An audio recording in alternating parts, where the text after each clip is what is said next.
Bonjour à tous, bienvenue sur ma chaîne, je suis super contente de vous retrouver aujourd'hui pour une nouvelle vidéo. Alors peut-être que... je sais pas si la vidéo sera mise en ligne avant ou après celle-ci, mais il est fort possible que ce soit après. Donc du coup j'allais dire que le maquillage va vous dire quelque chose, mais en fait pas du tout.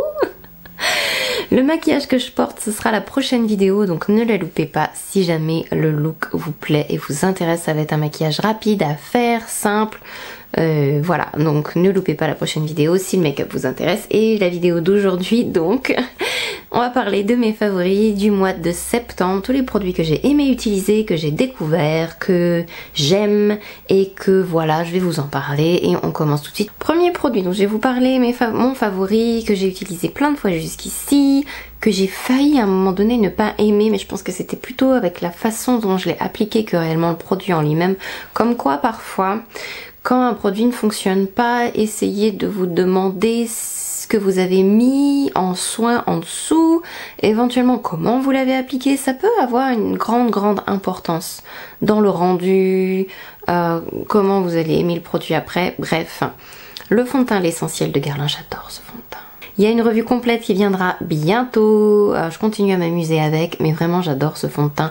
La texture, le rendu...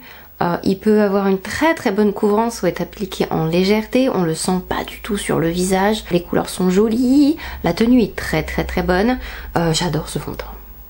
Bon, je vous en parlerai plus dans la vidéo dédiée, donc je vais pas m'étaler dessus en long, en large et en travers parce que vraiment je vous en parle bientôt avec swatch avant, après, etc. Mais ce fond de teint, il est magnifique, il marque pas les pores, il est formidable, il accentue pas la sécheresse. Il fait glowy mais pas non plus trop satiné ou trop mouillé. Vraiment c'est un magnifique fond de teint, moi j'aime beaucoup. Ensuite, oh là là, un produit que j'ai découvert. Il y a pas mal de produits que j'ai découvert récemment qui vont être dans cette vidéo. Bon, en même temps, je vous montre tout le temps les mêmes choses donc ça change un peu. Ça. Les beiges Soleil Tan de Chanel. Alors je connais pas l'ancienne version, je sais pas si elle est mieux, moins bien ou pas, mais celle-ci j'adore. Donc c'est un bronzer crème. Franchement quand on applique la couleur au début, on prélève, on applique et le premier coup de pinceau sur la peau on se dit mon dieu ça va être orange de fou, ça va être moche. Et en fait c'est très joli, ça s'estompe bien, c'est modulable, ça peut vraiment être très léger comme résultat ou un peu plus intense. Après on peut pas aller non plus dans un truc aussi intense que les sticks que j'utilise chez Fenty. Et justement je trouve que c'est un produit qui est hyper facile à utiliser si vous êtes débutant. Si vous voulez aller vite ou si vraiment vous voulez juste ce côté ensoleillé de j'ai passé la journée en vacances, vous voyez ce que je veux dire. Et moi je n'arrête pas d'utiliser du bronzer. J'utilise le bronzer toute l'année parce que je trouve que ça redonne de la dimension au visage, de la chaleur au visage. On utilise souvent des fonds de teint qui unifient, voire qui matifient. Le visage perd un peu de son relief et avec ça, ça permet de redonner du volume, d'ensoleiller le visage. Enfin, je peux pas me passer le bronzer. Moi, c'est toute l'année le bronzer. Voilà. J'adore. J'adore ce produit. C'est légèrement... c'est pas... mat, il y a comme des micro nacres dorés à l'intérieur mais c'est vraiment très beau. Je pense pas que la couleur puisse aller à des peaux qui sont plus foncées, malheureusement il y en a qu'une. Il s'appelle Soleil Tan Bronze Universel. Je vous avoue que ce produit là je l'ai testé que sur moi, qui suis quand même assez pâle, mais je m'aventurerai pas à plus de moyens je pense, ça se verra pas sur vous. Un autre produit Chanel que j'aime beaucoup, les beiges fluides enlumineurs Belle Mine. C'est aussi dans la nouvelle collection les beiges, c'est un flacon pompe que je trouve hyper hygiénique et moi j'ai la couleur Pearly Glow, il y en a deux je crois, et pareil ça donne un côté lumineux au visage, perlé, mais c'est pas glacé, c'est pas givré, c'est pas métallique, ça fait pas ressortir la texture, c'est très, j'ai pas envie de dire léger, mais en même temps c'est léger mais c'est juste ce qu'il faut. Alors vous pouvez l'appliquer seul sur la peau. Je sais pas si ça va se voir par rapport à mon autre main. Non, il n'y a pas de lumière, il n'y a pas d'éclairage, il n'y a rien aujourd'hui. Ça s'applique sur, sous, on peut faire plein de choses avec ce genre de fluide. C'est la même chose que beaucoup de produits qui sortent un petit peu maintenant comme ça, il faut bien le dire. La différence avec ce produit par rapport aux autres et ce pourquoi je vous en parle aujourd'hui dans cette vidéo favori, c'est surtout que il accentue pas la texture. Avec le masque, pas mal de texture au niveau des joues, et voilà, au niveau de... Donc du coup c'est beaucoup plus compliqué d'appliquer de l'highlighter ici. Moi j'adore l'highlighter, mais souvent il y a quand même des micro-nacres, un effet métallique. Il y a un highlighter que j'aime beaucoup dont je vais vous parler, mais clairement il peut faire ressortir quand même un peu la texture. Avec ça c'est vraiment léger. Et si vous avez la peau mature et que vous avez un peu peur de mettre des choses brillantes sur vos yeux, parce que vous avez peur que justement dans ce côté-là ça va accentuer vos pas de doigts, ce produit est magnifique. Si vous voulez tenter l'highlighter, je vous conseille vraiment ce produit. Il s'utilise très facilement au doigt et vraiment très très beau. Sur la poudre même, vous pouvez en réappliquer un petit peu. Je l'ai fait dans une de mes dernières vidéos. Je pourrais le refaire là d'ailleurs. Mais je brille déjà peut-être assez quand même. Je vais en mettre un peu pour vous montrer. Parce que j'en ai mis tout à l'heure, mais c'est vrai que des fois on poudre, on rajoute un blush poudre et ça se voit plus trop. Bon, j'avais pas prévu de me retoucher le make-up, mais j'en ai mis trop. Hop. Vous avez vu comment c'est facile à estomper, facile d'utilisation. Enfin, ce truc, c'est vraiment très joli. Et la texture est tellement fine. Enfin, j'adore ce produit. C'est vraiment deux belles découvertes Chanel. Franchement, j'adore. Un autre produit que j'ai découvert récemment et que j'adore, que j'ai pas mis aujourd'hui parce qu'il va pas trop avec les couleurs du make-up. Mais je pense que je me prendrai quand même d'autres couleurs. C'est le blush minimaliste Whipped Powder. Alors, c'est trop original. C'est une mousse, une crème fouettée, une mousse. C'est un blush. La couleur est magnifique. La texture est trop rigolote sous les doigts. La couleur que j'ai moi, c'est Setsuko, numéro 07. Je vais vous le swatcher sur ma main parce que...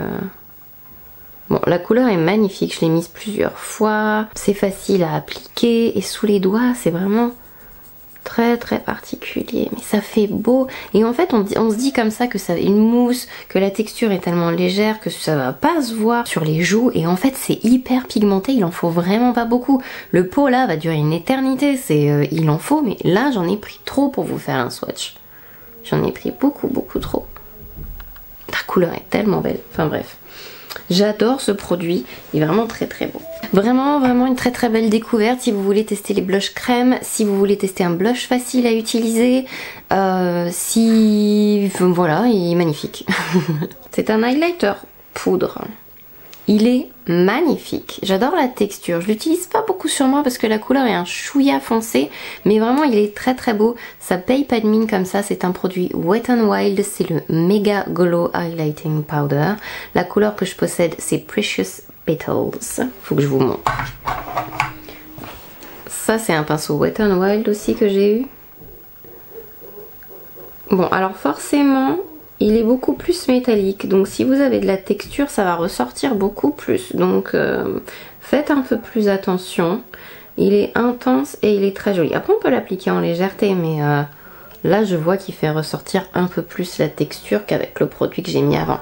Mais c'est aussi un highlighter qui va se voir plus. Donc ça va dépendre du résultat que vous souhaitez. Plus l'highlighter est très pigmenté, plus il est métallique et plus forcément, il se voit quand même. Et plus il va faire ressortir la texture. Ça c'est plus c'est métallique et plus, enfin voilà quoi, c'est logique. Mais c'est un très bel highlighter, il est vraiment pas cher du tout. Vraiment très bien, j'adore cet highlighter et ça paye pas de mine. Mais il est très bien et pas cher, donc il faut en profiter, j'ai envie de vous dire. Ensuite, ma palette coup de cœur, parce que ça fait tellement longtemps que je voulais une palette de ton froid, vous imaginez même pas. C'est la Natasha Denona Glam Palette. La marque Natasha Denona, il y a les codes 25% qui fonctionnent dessus. Donc faut en profiter pourvu que ça dure. Et cette palette est juste magnifique avec de superbes tons froids, de superbes couleurs. Les métalliques sont magnifiques, les mats se travaillent hyper facilement. Ça fait pas trop de chute pour des fards aussi doux. Il manquerait un noir pour vraiment smoker tout ça, mais c'est une très belle palette que je vous recommande du coup. Elle est pas très lourde. Elle est pratique, elle n'est pas très grande, parce que les grandes palettes au bout d'un moment donné, voilà. C'est un format que je trouve vraiment idéal, il y a suffisamment de couleurs pour pouvoir s'amuser avec, il y a du choix, il y a de belles couleurs. Il y a un rosé là qui est magnifique, un doré qui change un peu et tout le reste c'est vraiment dans cette harmonie de gris beige, de couleurs fumées qui sont vraiment magnifiques. J'adore cette palette et du coup ça m'a donné très envie de posséder la bronze, mais je me tâte parce que bon voilà. Je crois que j'en ai parlé le mois dernier mais je suis pas sûre, mais j'adore tellement ces rouges à lèvres. Mais ils coûtent tellement cher, ils se trouvent uniquement sur le site de Chanel. À chaque fois j'hésite à vous les montrer mais ils sont tellement merveilleux. Et moi j'ai envie d'en acheter à chaque fois que je vous en parle et je sais pas si c'est une bonne idée finalement que je vous en parle. Parce que c'est à 37 € l'unité, ça pique.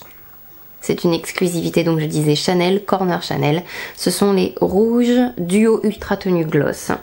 Ils sont en 2 phases. Ils sont vraiment très très bien, ils tiennent tellement bien, ils résistent au masque, ils résistent à vous mangez, vous buvez, vous faites des bisous, faites ce que vous voulez, ça tient de ouf et c'est hyper confortable. Donc, premier côté, c'est la couleur, elle est légèrement mate. La couleur tient très très bien, mais ce qui est vraiment le produit unique et ce qui est indispensable pour moi, c'est de mettre la deuxième phase. Donc c'est comme un gloss transparent. Il va donner un côté brillant au rouge à lèvres et vraiment après, mais ça tient mais de fou. Et c'est hyper confortable. J'ai plusieurs vidéos où je les porte. Alors il y a ma vidéo, dans quelle vidéo je les swatch? Je vais regarder et je vous mettrai ça en barre d'infos. Mais ouais, c'est des rouges à lèvres tellement bien, mon dieu. Ils sont tellement bien. Alors, avant-dernier produit, l'éponge Real Techniques. Alors, j'ai acheté plusieurs éponges de la Juno, la Velvet Microfibre, je sais pas quoi, bref, elle est poilue. Alors, j'ai testé plusieurs fois cette éponge, j'ai une relation très bizarre avec. Mais au final, je préfère mes anciennes éponges. Je saurais pas vous expliquer. En fait, je la mouille, mais j'ai l'impression qu'elle est jamais mouillée. Elle m'apporte pas le bénéfice d'avoir une éponge vraiment qui se mouille. Pour moi, l'intérêt quand une éponge est mouillée, c'est que vraiment le fond de teint est...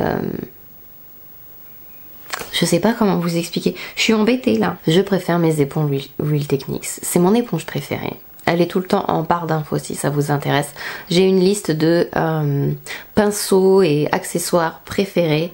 Elle est tout le temps en barre d'infos, donc si ça vous intéresse, allez la voir. Et la Juno, elle est bien, mais elle surpasse pas les éponges que j'utilise d'habitude qui se mouillent. Voilà. Je saurais même pas vous dire honnêtement pour qui je recommanderais ce type d'éponge, parce que pour moi, autant utiliser mon pinceau ou autant utiliser ça, je n'ai pas d'utilité. Enfin, ça ne me... Et l'anecdote en fait où je me suis rendu compte que vraiment c'était pas une éponge pour moi, c'est que je l'ai testé avec ce fond de teint là et c'était vraiment pas un joli résultat du tout. Pas du tout un bon résultat par rapport à quand j'utilise un pinceau. Donc un de mes pinceaux fond de teint favoris c'est celui-ci.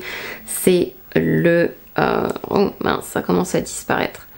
732 je crois de Luxie Beauty. Ça c'est un de mes pinceaux fond de teint favoris, ou tout simplement l'éponge Real Techniques comme je vous disais. Voilà, j'ai testé plein de fois et je préfère le résultat donc avec mes produits habituels. Donc du coup je vous reparle de cette éponge parce que je l'ai réutilisée du coup et qu'est-ce que ça m'a fait plaisir. Ensuite, dernier produit que j'ai découvert récemment, que j'aime beaucoup, c'est le spray fixateur sublimant Beauty Blender. Donc c'est un... Bon là il est mélangé, c'est un biphasé, c'est le Redew. C'est plus un... Alors ils mettent spray fixateur, mais c'est vraiment comme c'est marqué là, c'est un Set and Refresh. Ce qui veut dire que c'est plus un spray de finition qu'un spray de fixation. Je sais pas si vous avez déjà vu ma vidéo sur les sprays, mais ce spray là, pour rafraîchir le teint, pour enlever l'effet poudré, pour hydrater aussi, il est vraiment excellent. Donc je peux l'utiliser effectivement sur les peaux grasses si elles sont déshydratées et que la déshydratation en fait c'est le premier souci dont on doit s'occuper quand on fait un maquillage. Dans l'ordre de priorité on va dire. Parce qu'il y a un ordre de priorité des problèmes, que voulez-vous. Et donc, et j'aime bien ce spray là pour, après avoir appliqué le fond de teint, par exemple, le teint, je mets ça et ça permet de réhydrater un peu. Après je poudre et à la fin du maquillage je mettrai un autre spray vraiment pour les peaux mixtes à grasse par exemple. Celui-ci pour les peaux sèches aussi il est formidable si vous cherchez un très bon spray hydratant, un spray comme ça rafraîchissant, sublimant, réhydratant, un bon spray de finition. Parce que si vous avez la peau très sèche cet hiver, vous n'aurez pas forcément besoin après d'un spray de fixation. Essayez celui-ci, franchement bien. J'ai terminé avec mes favoris du mois de septembre. J'espère que ça vous a plu, que vous avez trouvé des choses intéressantes. Si vraiment il y avait un top 3 des... Oh non, je peux pas faire un top 3, débrouillez-vous. Allez, je vous fais plein de gros bisous. Je suis impatiente de vous retrouver dans la prochaine vidéo. Prenez soin de vous en attendant. Bye bye!